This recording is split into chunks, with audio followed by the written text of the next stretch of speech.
గ్రహాల అతిచారాలు ఎక్కువైపోయాయి. అయ్యయ్యో, నాతో సంబంధం మీకు సంబంధం లేదు, బట్ గ్రహాల అతిచారాలు ఎక్కువైపోయాయి. మరి యుద్ధాలు, సంక్షోభాలు, దేశాల మధ్య గొడవలు, ఇవి చాలా పెచ్చరిల్లిపోయాయి. అంటే ఒక రకమైన లోకమంతా అల్లకల్లోలంగా ఉన్న భావన కలుగుతుంది గురుగారు. ఏం జరుగుతుంది అసలు? మనం మీకు గుర్తుంటే సప్రమాణంగా మనం 2025 సంవత్సరం అక్టోబర్ నెలలో మనం ఒక శీర్షికతోటి వీడియో చేసాం. 7 కోట్ల మంది ఇది అవుతారు అని ఒక వీడియో చేసాం. అవును, అందులో చెప్పారు పంచాంగ సరళి అనేటువంటి గ్రంథంలో ఏకస్మిన్ వత్సరే జీవే రాశిత్రయం ఉపాగత. ఎక్కువ సార్లు ఎక్కడ కనబడ్డా నేను ఈ శ్లోకం చెప్పుకుంటూనే వచ్చాను.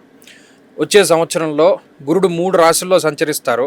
అంటే దేశ కాలమానాల్లో విపరీతమైనటువంటి పరిస్థితులు ఉంటాయి, అనేక రకాల ఉపద్రవాలు వస్తూ ఉంటాయి. గడికి కరోనా అంటున్నారు, గడికేమో ఇంకో వ్యాధి అంటున్నారు, అనేక రకాలుగా ఇబ్బంది పడుతున్నాం. కొంతకాలం డీజిల్ రేట్లు, కొంతకాలం పెట్రోల్ దొరక ఇబ్బంది పడ్డాం, ఒకసారి గ్యాస్ దొరకలేదు, ఇప్పుడేమో ప్రకృతి వైపరీత్యాలు వస్తున్నాయి. ఇది ఏదైనా సరే ఒకటి ఈ గురుని యొక్క అతిచారము అనేటువంటి విషయం ఒకటి. తర్వాత శనేశ్వరుడు వక్రం పెద్ద ఇబ్బంది కాదు, అంటే అది పెద్ద ఇబ్బంది కాదు. జనరల్గా ఏ పెద్ద గ్రహమైనా సరే కొంతకాలం వక్రిస్తుంది. ఇప్పుడు శనేశ్వరుడు కూడా 137 రోజుల పాటు వక్రగతిలో ఉన్న ఆయన రేవతి నక్షత్రం నుండి వెనక్కి వచ్చారంట, ఉత్తరాభాద్రలోకి వరకు వచ్చారు అంతే తప్పితే ఆయన రాశి మారలేదు. కాబట్టి ఆ ప్రభావం అంత తీవ్రంగా ఉండదు, కానీ కొంత ఉంటుంది. అయితే ఇవన్నీ కూడా మనం గతంలో 2025 అక్టోబర్లోనే చెప్పుకున్నాం ఆ వీడియోలోనే. ఏంటి ఇంతలా ఉంటుంది భవిష్యత్తులో, పరాభవాబ్దే రాజానహ ప్రాప్నువంతి పరాభవం.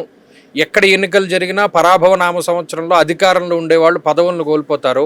తమిళనాడులో చూశారు, బెంగాల్లో చూశారు. ఇవన్నీ విషయాలు మనం దాంట్లో ఉటంకరించి చెప్పుకున్నాం.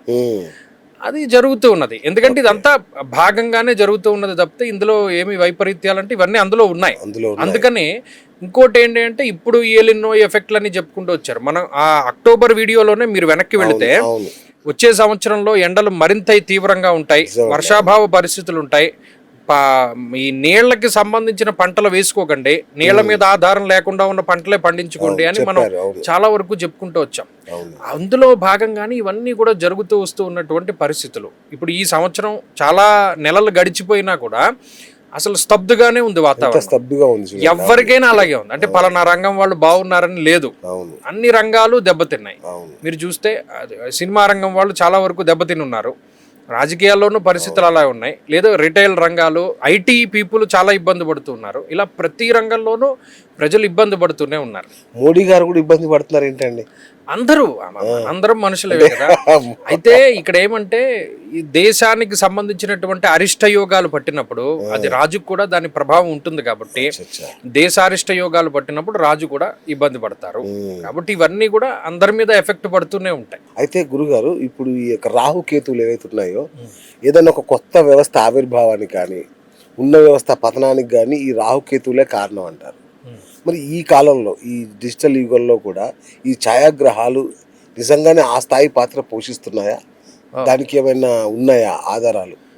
అంటే ముఖ్యంగా మనకి ఏ గ్రంథంలో చెప్పినా కూడా సప్తగ్రహములు అంటే 7 గ్రహాల గురించే వారు చెప్పుకుంటూ వస్తారు.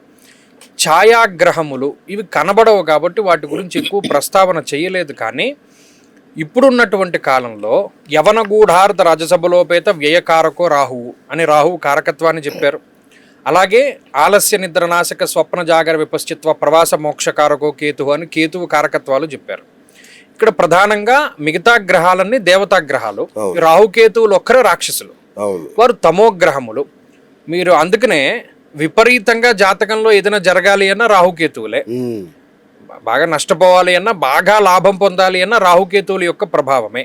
కాబట్టి వాళ్ళ పాత్ర కూడా దేశకాలమానాల్లో ఉంటుంది. అండ్ మోర్ ఓవర్ ఏంటంటే మాసార్ధత కుజ గురుర్ద్వాదశ మాసాని త్రింసన్ మాసం శనేశ్చర రాహోశ్చ అష్టాదశశ్చైవ కేతోశ్చ అష్టాదశస్తద. అంటే 18 నెలల పాటు వారు ఒక రాశిలో సంచారం చేస్తారు.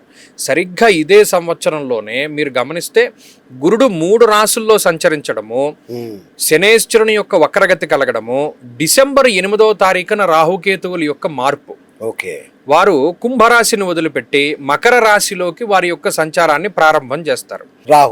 రాహు వెనక్కి వస్తారు, కుంభం నుండి వెనక్కి వస్తారు. అంటే ఈ సంవత్సరంలో 3 దీర్ఘ సంచార గ్రహాల తాలూకు మార్పు కనబడింది. ముఖ్యంగా ఈ రాహుకేతువులు మనం ఇందాక చెప్పుకున్నట్టు వాళ్ళు దేన్నైనా చేయగల సమర్థులు జాతకంలో. కాబట్టి వాళ్ళ వల్లే కాలసర్ప దోషాదులు ఏర్పడతాయి, వాళ్ళ వల్లే దేశారిష్ట యోగాలు ఏర్పడతాయి, వాళ్ళ వల్లే గ్రహణాలు ఏర్పడతాయి, వాళ్ళ వల్లే అనేక రకాలైనటువంటి ఉపద్రవాలు ఏర్పడుతూ ఉంటాయి. కాబట్టి ఈ సంవత్సరంలో మరి వారి యొక్క మార్పు కూడా ఉన్నది కాబట్టి అది కూడా దేశ కాలమానాల మీద ప్రభావాన్ని చూపెడుతుంది, ఖచ్చితంగా ఉంటుంది. అందుకనే డిసెంబర్ 8వ తారీఖు అనేటువంటిది కేంద్రంగా చేసుకుని అనేక రకాలైనటువంటి రాజకీయ మలుపులకు కానీ, ముఖ్యంగా రాహు మాయాగ్రహం, అంటే మాయ ఎక్కడైతే ఉంటుందో దాన్ని ఆనుకుని ఉన్నటువంటి ఇండస్ట్రీస్ అని, అంటే ఇప్పుడు గ్రాఫిక్స్కి సంబంధించినటువంటి ఇండస్ట్రీస్, ఫిలింకి సంబంధించినటువంటివి, ఇలా లేనిది ఉన్నట్టు ఉన్నది లేనట్టు చేసేటువంటివి అవన్నీ కూడా కొద్దిగా ఇబ్బంది పడుతూ ఉన్నాయి. ఇవన్నీ కూడా రాహు యొక్క ప్రభావమే. కాబట్టి ఇది చాలా ముఖ్యమైనటువంటి సూచన. అంటే ఎవరెవరైతే ఆయా రంగాల్లో ఉన్నారో లేనిది ఉన్నట్టుగా చూపించేటువంటిది ఛాయ మార్పు, అంటే ఫోటోగ్రఫీ కానీ, యాడ్ ఏజెన్సీస్ కానీ, లేకపోతేనేమో ఈ ఫిలిం ఇండస్ట్రీస్ కానీ, ఇలా ఏదైనా సరే అది ఇబ్బంది పడడానికి అవకాశం. గురుగారు, అలాగే ఇప్పుడు శని భగవానుడి కుంభరాశి సంచారం అనేది సామాన్యుడి మీద ఎలాంటి ప్రభావం చూపుతుంది? కుంభం కాదు, మీనంలో ఉన్నారు శనేశ్వరుడు. మీన రాశిలో ఆయన ఇప్పుడు మామూలు రుజుగతిలోనే ఉన్నారు. ఆయన 137 రోజుల పాటు వక్రిస్తారు. వక్రించినటువంటి పాపగ్రహము మనకి ఇందులో కొన్ని మూల గ్రంథాల్లో ఏం చెప్పారు, విపరీతమైనటువంటి ఫలితాన్ని ఇస్తాయి. అందులో శనేశ్వరుడు ప్రత్యేకించి ఆయన వక్రగతిలో దాదాపుగా ఒక 2-3 పాదాల పాటు వెనక్కి వెళతారు. దీనివల్ల బాగుపడే రాశులు ఉన్నాయి, నష్టపోయే రాశులు కూడా ఉన్నాయి. బాగుపడే రాశులు ఏంటి?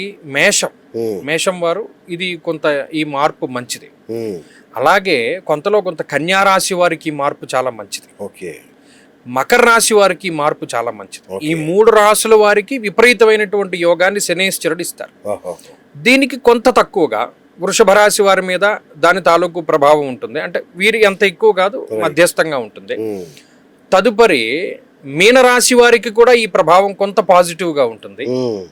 తదుపరి ధను రాశి వారికి కొంత పాజిటివ్గా ఉంటుంది. అంటే ఇది సెకండ్ గ్రేడ్ అనుకోవచ్చు. 2వ స్థాన అంటే కొంత వారికన్నా తక్కువగా శనేశ్వరుడు యోగిస్తారు.